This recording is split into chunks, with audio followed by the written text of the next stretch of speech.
성가대 찬양 감사드립니다. 자, 우리 장로님께서 오늘 본문을 세 군데를 읽어주셨죠. 그래서 세 군데 본문으로 함께 은혜 주실 말씀은 천국은 마치라고 하는 세 번째 시간을 갖도록 하겠습니다. 그래서 오늘이 천국에 대한 예수님의 말씀을 통해서 살펴보는 마지막 시간입니다. 지난주 설교를 여러분들 기억을 하시는 분도 계시겠지만은 또 마음속에 머릿속에 지우개가 있어가지고 성전 나가자마자 또 이렇게 또 한 반은 잊어버리고 살다 보면 또 많이 우리가 지워지게 되기 때문에 제가 잠깐 리마인더 시켜드릴게요. 세상 바다에서 복음이라고 하는 그 그물을 쳐서 이제 그 안으로 들여보내는 작업이 있었죠. 오늘 본문에 보면은 그래서 그 그물에 오라오라 하는 과정에서는 뭐 빈부나 귀천이나 높음이나 낮음이나 아무런 상관이 없어요. 모든 각종 물고기 다 들어올 수가 있죠. 그 다음에 오늘 두 번째 본문에도 보면은 혼인잔치 비유에서 악한 자든 선한 자든 아무 상관없이 복음을 듣고 믿기만 하면은 그 초청에 응하기만 하면은 다 들어올 수가 있습니다. 그래서 이 그물에 들어오는 과정에서 어떤 역사하심이 있어요.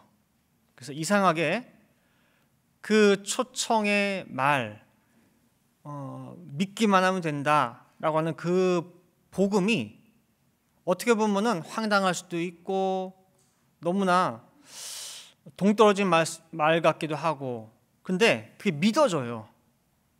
영접하게 되고 그 다음에 심지어 예수님의 제자로까지 쫓게 되는, 모든 걸 다 버리고, 그러한 모든 일들이, 그런 역사가 절대 내 힘으로 내 능력으로 된 것이 아니라 하나님의 선물이고 또한 성령의 강력한 역사라는 것을 우리가 지난 시간에 살펴봤습니다.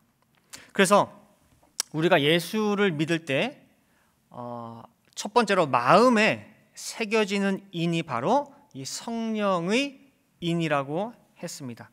그래서 이 성령의 인의 특징은 아무런 공로 없음, 값 없음, 은혜로, 그 다음에 믿기만 하면은 의인 삼아 주시는 그것이라고 했습니다.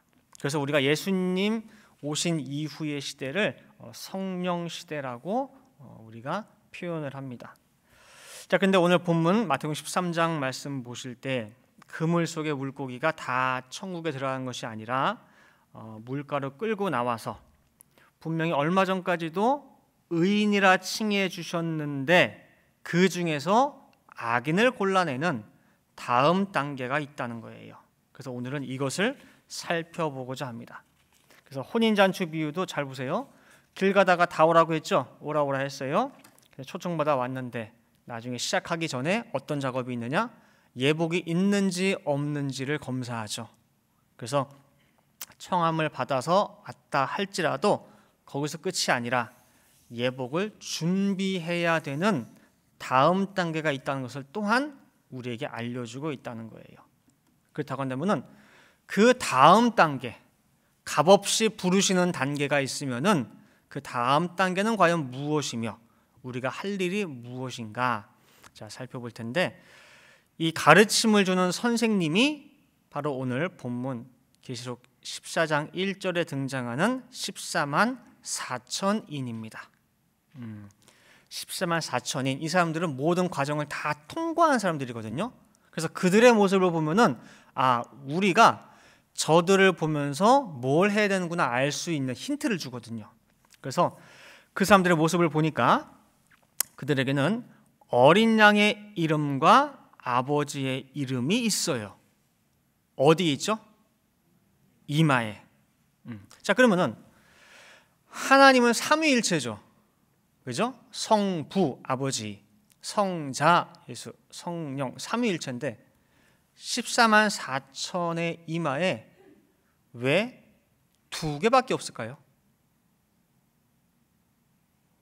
성령은 어디 갔어요? 왜 이건 안 받았을까? 그렇죠. 우리 앞에 배운 거 우리 적용하면 되잖아요. 응용하면 되잖아요. 14만 4천인은 성령의 인을 받았을까요? 안 받았을까요? 받았죠, 당연히. 어디에? 그렇죠. 마음에죠, 마음에. 장소가 다른 거예요. 장소가. 지금 이 계시록 14장 1절 본문에서는 이마에 있는 인을 말씀하고 있는 거예요. 지금 초점이 이마예요. 그 다음에 성령은 뭐냐면 이미 마음에 받은 상태죠. 그래서 이제 우리가 오늘 14만 4천을 볼 텐데 14만 4천인 자체에 대한 공부가 아니니까 이건 자세한 내용은 다음에 하고 이 사람들을 쉽게 제가 결론적으로 말씀드리면 누구냐 할 때 모든 환난을 다 통과하고 최종적으로 어린 양이 계신 시온산에 우뚝 선 승리자들이라고 할 수 있어요. 승리자들. 성경에서 많은 산이 등장하는데 가장 높은 산은 시온산이에요. 시온산. 그 신앙의 최고 봉우리. 그래서 모든 단계를 다 통과하고 당당히 시온산 꼭대기에 선 승리자들의 모습이 14만 4천입니다. 그래서 우리의 롤모델이 롤모델. 자, 그럼 이들 모습을 통해서 우리가 준비할 다음 단계. 자, 보면은요. 이 사람들 이마에 첫 번째 뭐가 있느냐? 인이 있죠. 그것도 이마에. 자, 성령의 인은 아까 말씀드린 대로 마음에 쳤고 삼위일체 성부, 성자, 성령 중에서 성령은 마음에 쳤고 나머지 두 개는 이마에 쳐져 있어요. 자, 이거 잘 기억하셔야 돼요. 자, 그러면 두 개의 인이 쳐져 있는 이마가 뜻하는 바가 뭐냐? 왜 마음에도 칠 수 있잖아요. 왜 이마에 치느냐 이거는. 할 때 그 이마에 치는 이유를 알아야 되겠죠. 자, 여러분들 누군가랑 대화를 할 때에 1시간을 통화를 했는데도 불구하고 뭐가 저 사람이랑 통하는 게 하나도 없어. 연결되는 게 하나도 없어. 공감되는 게 하나도 없어. 그럴 때 끝나고 나서 또 얘기 잘했어? 그럼 뭐라고 해요? 나 1시간 동안 벽 보고 얘기했어. 그러죠. 벽 보고. 벽창호 같아 그래요. 여러분들 그 불교나 그 인도의 힌두교 여러 신들 보면은 그 석가모니상도 보세요. 이마에 뭐가 있어요? 이렇게 톡 튀어나온 점 같은 게 있죠. 그 다음에 인도의 많은 신들도 보면은 이마에 꼭 빨간색이든 뭐 이렇게 해가지고 여기 점 같은 것이 찍혀져 있어요. 그래서 그 종교에서는 그것이 뭘 얘기하냐면은요, 어떤 해탈, 득도, 그렇죠? 어떤 부처의 경지에 이른 어떤 상태, 그걸 표현할 때에 이렇게 점으로 표현해요. 근데 다른 많은 신체 부위 가운데 어디다가요? 이마에다가. 즉 다시 말하면은 이 사람은 해탈하고 득도했다고 하는 표시, 즉 깨달음의 표현이 바로 점이고 그것이 찍힌 장소가 이마라는 거예요. 마찬가지로 성경에서도 이마로 비유하고 있어요. 그 깨달음에 대해서. 자, 이마는 말과 생각이 들어가는 통로예요. 말과 생각이 들어가는 통로. 어떤 분은 그렇게 할 수 있어요. 말이 들어가는 통로가 어디예요? 기관 중에서? 귀죠, 귀. 귀 아닌가라고 할 수 있는데요. 말 그대로 귀는요, 듣는 기관이에요. 말을 그대로 그냥 듣는 기관이에요. 근데 들은 것을 내가 이해하고 깨달아서 내 속으로 들여보내는 장소는 다르다는 거예요. 귀와는. 그래서 저 사람 생각을 내가 귀로 들어요. 듣긴 들어요. 그러나 그것이 내 생각과 다를 경우에는 달라. 문전박대하는 장소가 어디냐? 귀가 아니라 이마예요. 이마. 듣기는 듣지만은 나 그거 동의하지 않아. 내 생각은 저 사람과 달라라고 할 때에 귀로는 통과가 됐지만은 이마에서는 튕겨져 나가는 거예요. 그런 차원의 이마예요. 그래서 지금 제가 전하는 이 말씀 또한 여러분들의 어디를 통과해야 되냐면요, 이마를 통과해야 돼요. 이마. 귀는 여러분들이 졸고 듣든 뭐 어떻게 듣든 다 들려요. 근데 최종적으로 이 말씀이 통과되어야 되는 관문은 어디냐? 여러분들의 이마예요. 지금 윤성현 목사가 전하는 이 말씀을 내가 믿을 것이냐, 아니면 농담식으로 튕겨버릴 것이냐, 걸러지는 장소가 이마라는 거예요. 에스겔 3장 4절부터 5절 말씀 보시면은요, 그가 또 내게 이르시되 인자야 이스라엘 족속에게 가서 내 말로 그들에게 고하라. 너를 방언이 다르거나 말이 어려운 백성에게 보내는 것이 아니요 이스라엘 족속에게 보내는 것이라 라고 해가지고, 하나님 에스겔 선지자를 같은 언어를 쓰고 같은 여호와 신앙을 가진 이스라엘 족속에게 이 말씀을 전하라고 보냅니다. 그러면 에스겔 선지자를 보냈는데 이 백성들의 반응이 어떠냐? 자, 에스겔 3장 7절 말씀 보시면은, 그러나 이스라엘 족속은 이마가 굳고 마음이 강박하여 내 말을 듣고자 아니하리니라고 말씀하고 있죠. 분명히 전했는데 같은 말을 쓰기 때문에 귀로는 들려요. 귀로는 들었어요. 근데 어디서 그걸 탁 튕겨냈어요? 이마에서. 이마가 굳었대요. 딱딱하대요. 단단하대요. 그래서 튕겨져 나온대요. 왜 튕겨 나오느냐? 자기가 생각하는 바와 달라서, 나와 뜻이 맞지 않아서. 에스겔 선지자가 전하는 그 말씀이 내가 살아온 방식과는 달라. 분명히 에스겔 선지자는 주신 말씀 그대로 가감없이 말씀을 전했건만 이 백성들한테는 소용이 없대요. 그래서 성경에서 말씀하는 이마는 그 사람의 뜻과 생각, 어떤 가치관을 말하고 있죠. 마찬가지로 지금 이 자리에도 또 모든 사람들은 자기만의 생각하는 방식이 있어요. 이것은 옳다, 이것은 그르다 라고 하는 판단 기준들이 있어요. 그 많은 사람들을 대상으로 해서, 그 많은 자기 생각, 자기 고집, 자기 뜻을 가지고 있는 사람들을 향해서, 인간들을 향해서 하나님께서 말씀을 가지고 찾아오셔가지고 일일이 다 두드리는 거예요. 똑똑똑 두드리고 똑똑똑 두드리고 하면서, 이 말씀을 제발 좀 네가 사줄 수 있겠느냐? 받아들일 수 있겠느냐? 라고 하면서 싫다고 해도 다음에 또 찾아와. 나 그 말씀 안 믿어져요 라고 해도 다음에 와서 또 두드려. 도전하고 또 도전하고 계신 거예요. 그렇게 이마가 단단해가지고 싫다고 해도 잡상이 출입금지 다 붙여도 또 와요. 또 와. 도전했다 실패하고 지금까지도 일하고 계신 하나님이에요. 그래서 우리가 생활 중에도 보면 그 이마라고 하는 걸 잘 써요. 이마. 그래서 그런 거 있잖아요. 야, 좋은 생각 없냐? 좋은 생각 없어? 야, 우리 이마 좀 맞대보자. 이마 좀. 그럼 이마 좀 맞대보자 할 때 진짜 가서 내 사람 이마 맞대는 거 아니잖아요. 그죠? 생각 좀 모아보자. 뜻을 모아보자는 말이잖아요. 그래서 지금도 뭐하고 있냐? 우리가 여기 다들 모여 계시지만은 지금 우리 또한 이마를 맞대고 있는 거예요. 이마를. 누구와? 하나님과. 내 뜻과 하나님의 뜻을 이마를 맞대고 맞추기 위해서, 내 생각하는 뜻과 하나님의 생각과 뜻에 맞추기 위해서. 여러분들, 에녹이 하나님과 300년 동행했죠. 동행의 비결이 뭐예요? 동행 그러면은 그냥 막 연해요. 근데 우리 창세기 족보에 보면은요, 그 동행의 의미에서 뭐라고 하느냐? 내 뜻을 그 사람에게 예속시키는 거예요. 내 뜻을 그 사람 뜻에 예속시켜서 그 사람 뜻에 그대로 내가 같이 함께 발맞춰 가는 게, 그게 동행이라는 거예요. 따라서 에녹이 하나님과 동행했다라고 할 때는 에녹에게는 자기의 뜻이 있어 없어요? 없어요.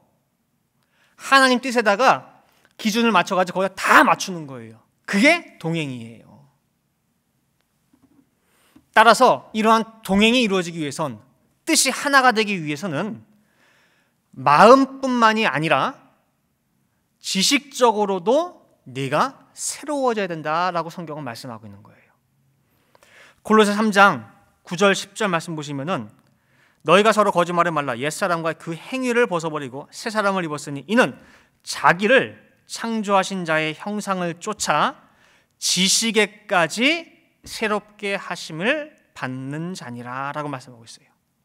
마음으로만 뜨거운 게 아니에요. 마음으로만 내가 동의하는 게 아니에요. 뭐예요? 지식적으로도 새롭게 변화가 돼서 하나님의 뜻을 이해할 수가 있어야 된다는 거예요.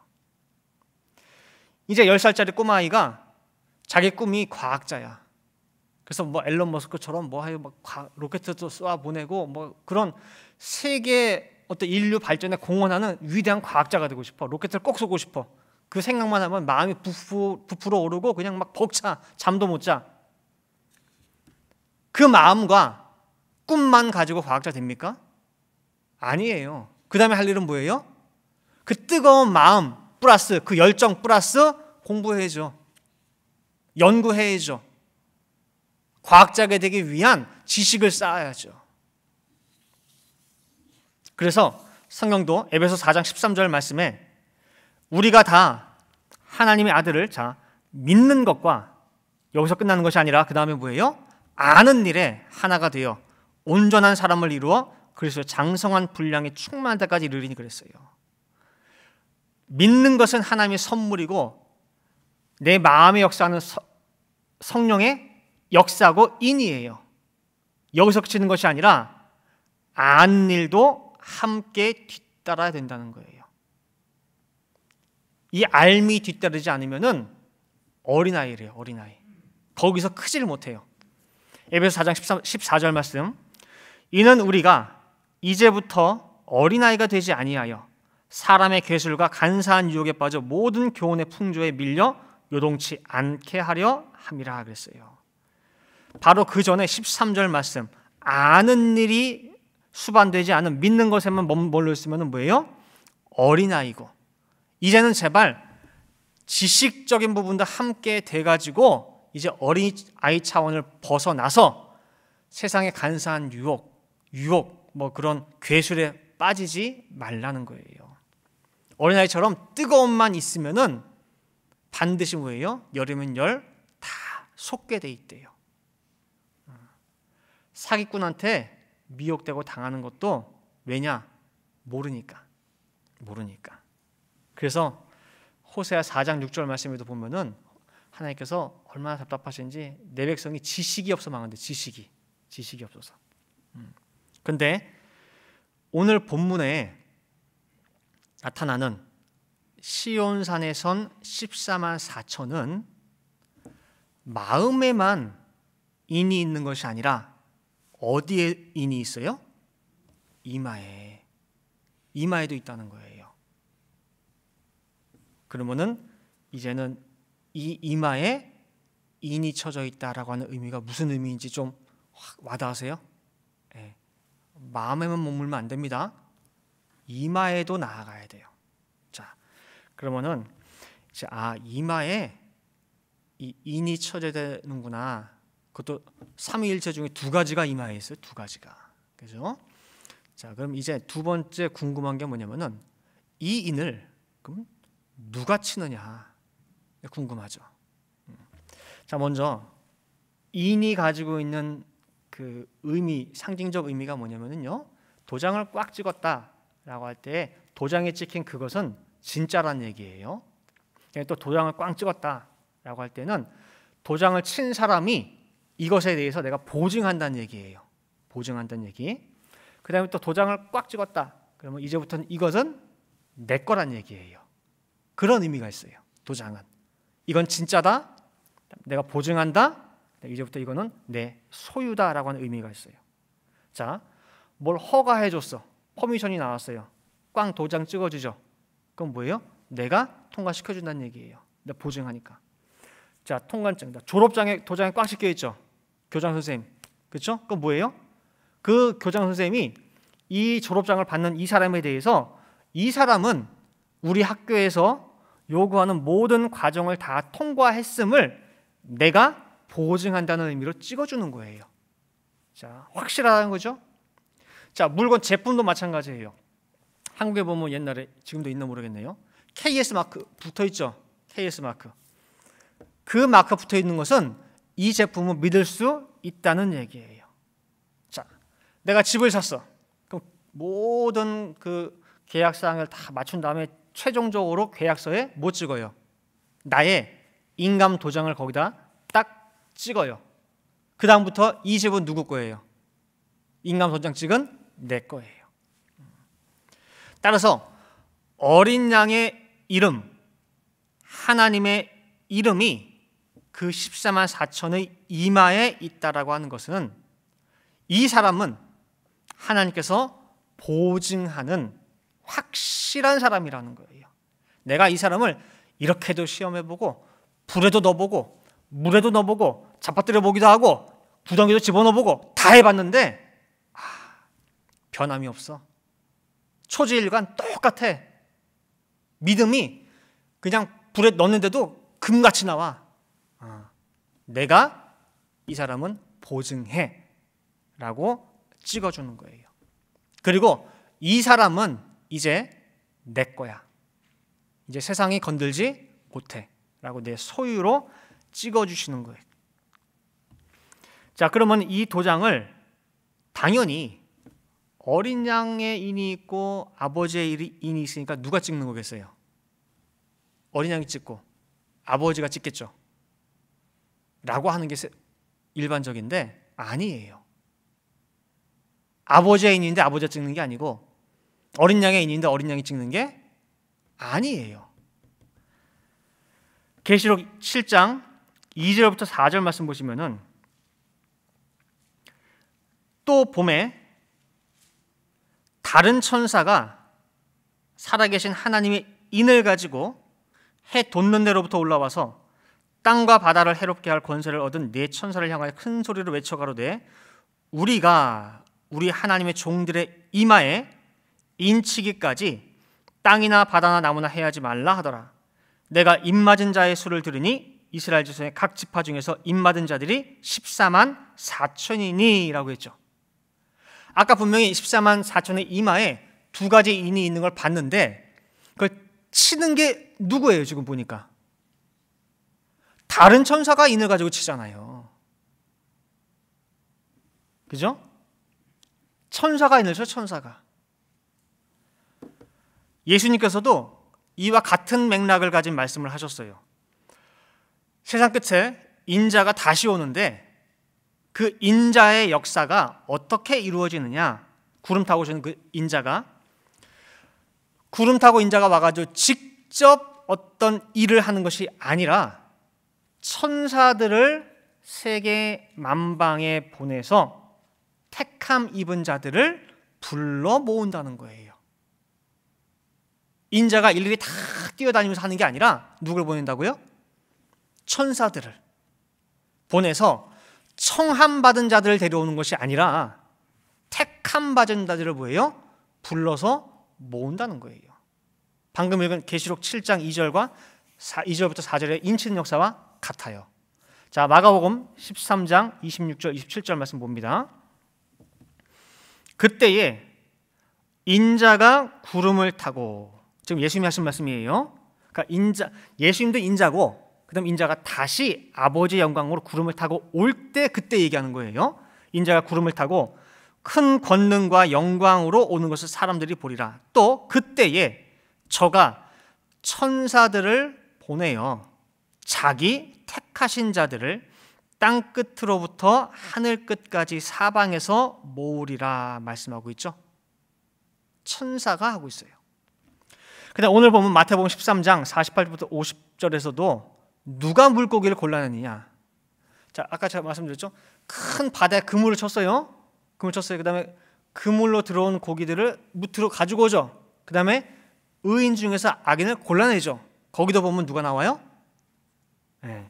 마태복음 13장 48절부터 50절. 그물에 가득함에 물가로 끌어내고 앉아서 좋은 것은 그릇에 담고 못된 것은 내어버리니라. 세상 끝에도 이러하리라. 천사들이 와서 의인 중에서 악인을 갈라내요. 풀무불에 던져 넣으리니 거기서 울며 이를 갈미 있으리라 그랬어요. 그래서 인치는 역사가 반드시 있고 우리가 그 인을 반드시 14만 4천과 같이 받아야 되는데 그 인을 치는 주체가 누구냐라고 할 때 누구예요? 천사예요, 천사. 하나님께서 믿고 일을 맡기는 그 천사가 와서 뭐예요? 인을 친다는 거예요. 그것이 예수님의 말씀을 통해서도 알 수 있고 계시록 7장 말씀을 통해서도 우리가 살펴봤습니다. 자, 그럼 세 번째로 인 치는 역사가 벌어지는 장소는 어디냐? 장소 할 때에 인 치는 것은요, 선별하는 작업이에요. 선별하는 작업. 좋은 거, 나쁜 거, 의인, 악인. 이 작업은 이제 세상 바다와는 이제 상관이 없어요. 이제 바다에서 할 일은 다 끝났어요. 거기서 바다에서 할 일은 뭐였어요? 그물에다가 다 쓸어 담는 거예요. 무조건 쓸어 담는 거예요. 그게 바다에서 하는 일이에요. 그물에서 하는 일이고, 그 다음에는 이제 뭐냐? 인 치는 것은 그 모은 것에서 구별하는 거예요. 구별. 그래서 마찬가지로 인 치는 역사 또한 어디서 이루어지느냐? 뭔가 모아놓은 장소에 이루어지겠죠. 모아놓은 장소에 이루어지는 거예요. 거기가 어디냐? 하나님께서 택해서 불러 모은 장소. 교회죠, 교회. 성전. 그래서 계시록 11장 1절부터 2절 말씀 보시면은 또 내게 지팡이 같은 갈대를 주며 말하기를 일어나서 하나님의 성전과 제단과 그 안에서 경배하는 자들을 청량하다 그랬어요. 성전과 제단에서 경배하는 자들을 다 데리고 천국에 인도하라가 아니라, 천국으로 데려와라가 아니라 청량하되라고 말씀하고 있는 거예요. 분명히 예배드리는 자들인데, 하나님 믿는 자들인데 그 사람들 대상으로 가서 제보래요. 제보래. 그 다음 2절 말씀 보시면은 성전 밖 마당은 청량하지 말고 그냥 두라. 이것을 이방인에게 주었은즉 저희가 거룩한 성을 42달 동안 짓밟으리라 라고 해서 바깥은 이제 본래 끝났어요. 거기는 끝났어. 그 청량 대상도 안 돼요. 아까 이 제품이 확실합니다, 보증합니다 라고 할 때 KS 마크 찍었다고 했죠. 그러면 그 KS 마크 도장을 찍기 전에 뭐 하는 과정이 있어요? 검사하죠. 그 제품을 검사를 다 하는 거예요. 이 제품이 규격에 맞는지, 뭐 함량 미달은 없는지, 뭐 불순물이 섞여 있는 것은 없는지 다 꼼꼼하게 재보고 달아보고 하는 검사의 과정이 있어요. 마찬가지로 청량의 이 역사도 성전 밖은 해당이 안 되고 성전 안에서 해요. 그물 밖이 아니라 그물 안에서 해요. 사방 길가가 아니라 혼인 잔치 자리에서 하는 거예요. 자, 에스겔 9장 4절 말씀에도 보면은요, 하나님께서 에스겔 선지자에게 보여주는 거예요. 그러면서 자, 이르시되 너는 예루살렘 성읍 중에 순행하여 그 가운데서 행하는 모든 가증한 일로 인하여 탄식하며 우는 자의 이마에다가 뭐 하래요? 표하라 말씀하셨어요. 표하라. 예루살렘은요, 이방인들이 모여 사는 곳이 아니죠. 하나님이 택한 선민들이 모여 있는 곳이 예루살렘이에요. 그 장소예요. 근데 그 가운데에서 진심으로 애통하는 자, 우는 자를 가서 다 찾아봐. 그 사람들 이마에다가 뭐예요? 표를 하라는 거예요. 그 다음에 에스겔 9장 6절 말씀 보시면은 늙은 자와 젊은 자와 처녀와 어린아이와 부녀를 다 죽이되 이마에 표 있는 자에게는 가까이 말라. 내 성소에서 시작할지니라 하시매 그들이 성전 앞에 있는 늙은 자들로부터 시작하더라 그랬어요. 내 한때는 내 백성이다. 내가 끔찍히 살아가는 내 백성이야. 누가 건드려? 라고 했어요. 근데 그 예루살렘 성전 안에서 청량을 하고 잘 살펴봐가지고 이마에 표하래요. 표 없는 자들은 뭐예요? 다 하게 되면 뭐예요? 멸하라는 거예요. 그래서 자, 이제부터 나가, 이제 이마에 표, 이제 작업 시작해라고 했는데 첫 시작이 어디냐? 성전 앞에 있는 늙은 자들부터 시작된다는 거예요. 여기서 늙은 자가 올드한 사람들이 아니라 백성들의 지도자가 되는 장로들, 그렇죠? 방백들, 두령들, 종교 지도자들부터 시작하라는 거예요. 요즘 말로는 뭐예요? 네, 목사, 장로, 거기서부터 먼저 청량 시작하라는 거예요. 표하라는 거예요.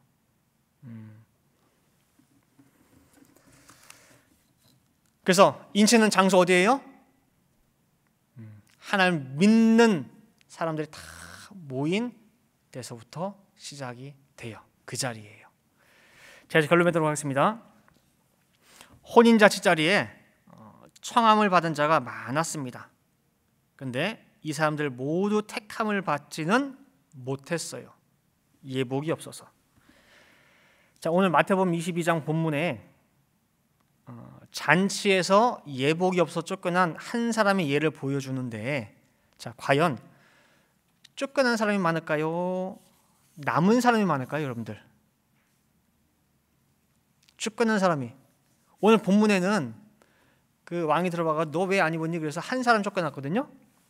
자, 그러면은 그 사람만 쫓겨났을까? 아니면 또 있을까요? 그럼 더 나아가서 쫓겨난 사람이 많을까요? 잔치 자리에 남은 사람이 많을까요? 예? 자, 마태복음 22장 14절이에요. 자, 청함을 받은 자는 많되 택함을 입은 자는 적으니라 그랬죠? 거기에 온 사람들이 다 청함 받았어요. 근데 뭐야? 다 쫓겨나 버리고 택함을 입은 자는 뭐예요? 적대요. 적대요. 왜 쫓겨났느냐? 예복이 준비가 안 돼가지고. 그 다음 단계를 준비를 못했어요. 준비 못한 사람들이 훨씬 더 많다는 얘기예요. 성경에서 성도가 입을 예복에 대해서 딱 하나로 말씀하고 있어요. 계시록 19장 8절입니다. 그에게 허락하사 빛나고 깨끗한 세마포를 입게 하셨은즉 이 세마포는 성도들의 옳은 행실이로다 하더라 그랬어요. 어떻게 해서 이 사람들은 똑같은 행동을 하고 하는데 하나님 보시기에 옳은 행동만 하느냐라고 할 때에 이마에 인이 쳐져 있기 때문에 모든 일에 질서가 있어요. 기준이 있어요. 반듯해요. 그래서 하나님 보시기에 옳은 거예요. 근데 마음만 뜨거울 뿐이지 지식이 없는 사람은 그때그때 달라요. 그러면 이 사람들의 입은 세마포는 어떻게 해서 하얗게 되었느냐, 어떻게 이렇게 옳게 되었느냐라고 할 때에 다른 방법 없어요. 계시록 7장 14절에 내가 가로되 내 주여 당신이 알리기다 하니 그가 나더러 이르되 이는 큰 환난에서 나오는 자들인데 어린 양의 피에 그 옷을 씻어서 희게 하였느니라 그랬어요. 어린 양의 피에 씻는 거예요. 보이는 피 같으면은 이 옷은 무슨 색깔이어야 돼요? 빨개야 돼요. 그러나 어린 양의 피에 씻는다는 것은 예수 그리스도의 십자가 그 말씀에 늘 내가 뭐예요? 마음이 가 있어요. 늘 그 말씀에 집중하고 있어요. 그리고 머리로만 아는 것이 아니라 늘 그 말씀에 나를 비춰보는 가운데에 나를 점검하고 내가 이렇게 살아서 되겠나? 이렇게 하면 하나님 기뻐하시겠나? 이래서 아버지가 과연 나를 인정해 주시겠나? 늘 비춰보면서 그 지식이 내 모든 생활 가운데 행동으로도 이어지는 거예요. 옳은 행실이라고 했잖아요. 늘 그 말씀을 가까이 해야 돼요. 그래서 계시록 1장 3절에 이 예언의 말씀을 읽는 자와 듣는 자들과 그 가운데 기록한 것을 지키는 자들이 복이 있나니 때가 가까움이라 그랬어요. 때가 가까울수록 여러분들 정말 말씀 사랑해야 돼요. 말씀 열심히 읽어야 되고 많이 듣고 그 다음에 더 나아가서 뭐예요? 작더라도 내 생활 가운데 실천해야 돼요. 지켜야 돼요. 어느 정도로 하느냐? 내 이마에 새겨질 때까지, 귀에 못이 박힐 때까지. 하도 많이 들어가지고 툭 누르면 뭐가 나올 정도로, 말씀이 툭 나올 정도로 머릿속이 지식으로 꽉 차 있어야 돼요. 자, 그 다음에 몸이 인격화돼야 돼요. 그 말씀이. 자, 우리 어르신들 한번 생각해 보세요. 2층에 애들 방에 불이 다 켜져 있어요. 근데 올라가기 귀찮아 가지고 그냥 밑에서 내 할 일하고 TV 보고 할 수 있어요? 소파에 앉아서? 드라마가 눈에 들어와요? 2층에 불이 다 켜져 있는 거 아는데? 화장실에 물이 줄줄줄 새는 소리가 이렇게 조금씩 들려요. 근데 앉아서 이렇게 TV가 봐줘요? 안 되지 않습니까? 당장 올라가 가지고 불 다 끄고 내려고 화장실 물 딱 잠그고 와서 앉아서 해야지 마음이 편하잖아요. 안 그런가요? 그게 왜냐면은 절약이라고 하는 거, 뭐라고 하는 것이 머리만 있는 게 아니라 몸에 배 있어가지고 그냥 여기 앉아 있어도 그게 불 켜져 있네, 물 새고 있네, 뭐가 있네 그러면요, 근데 불안해요. 편치를 못해요. 가서 내리고 와야 돼, 끄고 와야 돼. 마찬가지로 말씀이 몸에 배야 되고 생활화돼야 돼요. 그대로 안 하면은 마음이 이상하게 불편해야 돼요. 불안해야 돼요. 그래야 말씀대로 불안하고 있는데, 그래 아침에 빨리 내가 왜 이렇게 마음이 불안하지 했는데 아침에 내가 작정한 성경을 안 읽어놨어. 빨리 읽어요. 읽고 그다음 뭐 일을 하니까 이 사람 마음 편해. 아시겠어요? 운전하러 딱 잡았는데 항상 운전하기 전에 운전대 붙잡고 기도하고 출발해 라고 했는데 그냥 뭐 급해가지고 어떻게 뭐 경황이 없어 갔는데 뭔가 운전하면서 이상 불편해. 그럼 어떻게 해요? 그때 눈 감고 기도해요? 아니죠. 눈 뜨고. 그러니까 운전하다가도 뭐예요? 이제 깜빡했는데 기도 잊었어요. 운전하면서 뭐예요? 기도하는 거예요. 기도. 그럼 마음 편한 거예요. 마음 편한 거. 그러니까 여러분들이요, 작지만은 말씀이라고 하는 것을 내 생활에 적용을 시켜보세요. 적용을 시켜서 그대로 습관화 시켜보세요. 예배를 늘 예배 가야 돼. 무슨 일이 있어도 예배 가야지 당연히. 근데 어쩌다 뭐 있어 못 가면은 불안해. 내가 예배 드린 거 맞나? 그게 바로 뭐예요? 내 행함 속에 나오는 말씀이에요. 그래서요, 들은 예수, 배운 예수 그냥 두루뭉술하게 그냥 코에 걸면 코걸이, 귀에 걸면 귀걸이, 얼렁뚱땅 말씀 그렇게 봐서는 안 돼요. 예를 들어 그런 설교나 그런 공부는 우리가 듣고 할 때에 그 순간에는 감동받고 뜨겁고 은혜 받았다고 할 수 있어요. 그 순간에는 마음으로 느껴지는 거니까. 근데 지나고 나서는요, 내 생활에 변화가 없어요. 내 생활에. 왜? 이마에 변동이 없어요. 이마에. 마음으로 은혜 받아서 뜨거워졌어요. 근데 이마에 아무것도 새겨지는 게 없어. 그 말씀이. 그럼 내 생활에 변하는 게 하나도 없어요. 그래서 왜 내가 몇십 년을 예수 믿고 했는데도 불구하고 지금 내 모습을 볼 때에 속이 허하지? 라고 할 때 왜냐? 제가 어제 새벽 예배 때도 말씀드렸지만은 갈 때는 속이 비어 있어요. 갈 때는 속이 비어 있어요. 쭉정이도 속이 어떻게 해요? 비어 있죠. 겉모습은 지팡이 같아. 겉모습은 알곡 같아. 근데 뭐예요? 가만히 그 속을 들여보면은 비었어요. 그래서 분명히 내가 기도는 했는데 신앙생활을 하는데 늘 마음이 허해요. 그럼 뭔가 잘못된 거예요. 그래서 창세기 1장 2절 말씀도 보면은 땅이 흑암 중에 있고 또 특징이 뭐예요? 그 다음에 공허하다고 이제 공허하다고 했잖아요. 그래서요, 참 말씀은 딱 소리 나는 게 말씀이에요. 확실한 게 말씀인데 왜 허합니까? 늘 든든해야죠. 그래서 나에게 주는 확실한 말씀, 오늘의 말씀으로 체험해야 돼요. 목구멍에 칼이 들어와도 뭐예요? 부인할 수 없는 확실한 말씀으로 받으셔야 돼요. 그게 이마에 입 맞는 거예요.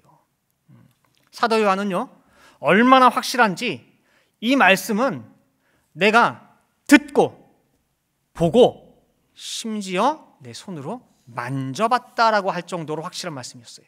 자, 요한일서 1장 1절입니다. 태초부터 있는 생명의 말씀에 관하여는 우리가 들은 바요, 눈으로 본 바요, 주목하고 우리 손으로 만진 바라 그랬어요. 자, 예수님 오심부터 성령 시대가 열렸습니다. 성령의 역사로 말미암아 벌떼같이 많은 사람들이 복음을 듣고 믿고 영접하게 됐습니다. 자, 그리고 이제 지금 이때는 어떤 때냐? 말씀의 시대예요. 지식에까지 새롭게 함을 입어야 하는 그런 때입니다. 믿는 것뿐만 아니라 이제는 뭐예요? 아는 것이 하나로 결합해서 내 인격화가 돼야 되는 그런 때입니다. 자, 이제 천국은 마치라고 하는 제목으로 지금까지 오늘까지 3주간 살펴봤습니다. 여러분들 제가 보니까 이 말씀이 유튜브에 떠 있어요. 시간 되실 때 한번 다시 들어보시고 노트 적은 거 꼭 보세요. 왜냐면은 이제 제가 분명 천국에 대해서 이렇게 또 설명을 드리고 이렇게 말씀드리고 했는데 또 지나고 나면 어떻게 되는 줄 아세요? 천국 그러면 또 뭐예요? 반짝반짝 또 신데렐라 성이 돼 있어요 또. 이게 바꾸는 게 참 힘들어요. 기존에 있는 내 머릿속에 천국 계속해서 이 말씀이랑 비교해보고 하는 가운데에 수정해 가세요. 그래서 죽어서 가는 천국이 아니라 천국은 이 땅에서부터 우리는 천국 백성으로 살아가는 거예요. 현재 진행형이고 지금도 천국 건설 중이고 지경을 넓혀가는 중이고 그다음에 저 멀리 있는 천국이 아니라 오늘 내 삶 속에 있는 천국이에요. 그것이 확실하게 새겨져야 돼요. 그래서 시온산 14만 4천의 이마에 어린 양 이름과 아버지 이름이 오롯이 그 새겨져 있듯이 우리 성도들에게 똑같은 역사 있기를 바랍니다. 그래서 부디 주시는 말씀을 따라서 집중하고, 그래서 예배 드릴 때도 집중하고, 헌신하고 봉사할 때도 집중해서 하고, 작은 일을 하더라도 성심을 다해서 할 때에 정말 여러분들의 생각지 못한 그 가운데에 천국이 뭐예요? 건설되는 거예요. 만들어지는 거예요. 아시겠죠? 자, 말씀 마치겠습니다. 기도하시겠습니다. 사랑과 은혜가 충만하신 아버지 하나님, 3주간에 걸쳐서 천국에 대한 말씀을 저희들이 함께 상고했습니다. 이제 더 이상 어린아이 차원의 들은 예수, 배운 예수, 그 차원에 머물러서 세상에서 속기 쉬운 그런 속임수와 괴율에 왔다 갔다 하는 바람에 흩날리는 그런 갈대와 같은 신앙 되지 않도록 아버지 인도하여 주시옵소서. 천국은 저 멀리에 있는 것도 아니고 또 내가 죽어서 가는 것도 아니고 분명히 예수님 하신 말씀대로 천국은 이미 임했으며 그 천국이 지금도 나의 마음 문을 두드리면서 열어달라고 저희들에게 바로 내 옆에 있다는 것을 이 말씀이 저희들에게 알려주는 대로 따라갈 수 있도록, 그래서 이 땅에서 천국 백성으로 변화할 수 있는 우리 모든 늘푸른 동산의 성도들 다 되게 도와주시옵소서.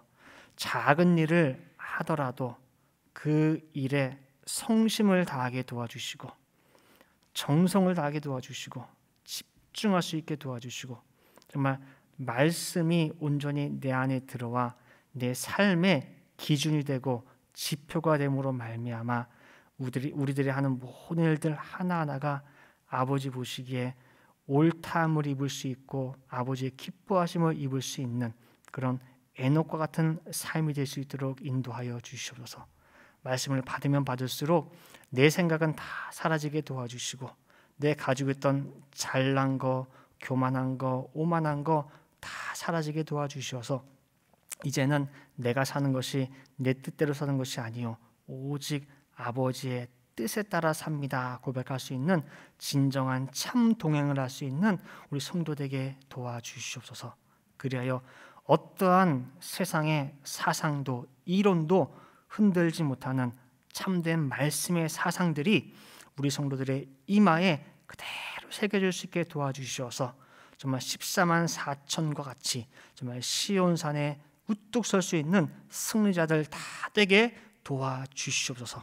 날마다의 삶 속에서 절대 말씀 소홀히 하지 않게 도와주시고 늘 말씀을 곁에 두고 읽고 보고 배우고 그대로 하나라도 실천하면서 날마다 천국 백성의 삶을 살아갈 수 있는 복된 우리 모든 성도들에게 도와주시옵소서. 이 기도가 우리 가정에 믿지 않는 가족들에게도 그대로 아버지 임할 수 있게 도와주셔서 우리 모든 가정들이 정말 다 날마다 작은 천국들로 변화할 수 있도록 인도하여 주시옵소서. 기도한 대로 될 줄을 믿고 감사드리며 이 모든 말씀 사랑이 많으신 예수 그리스도 받들어 기도 올리옵나이다. 아멘.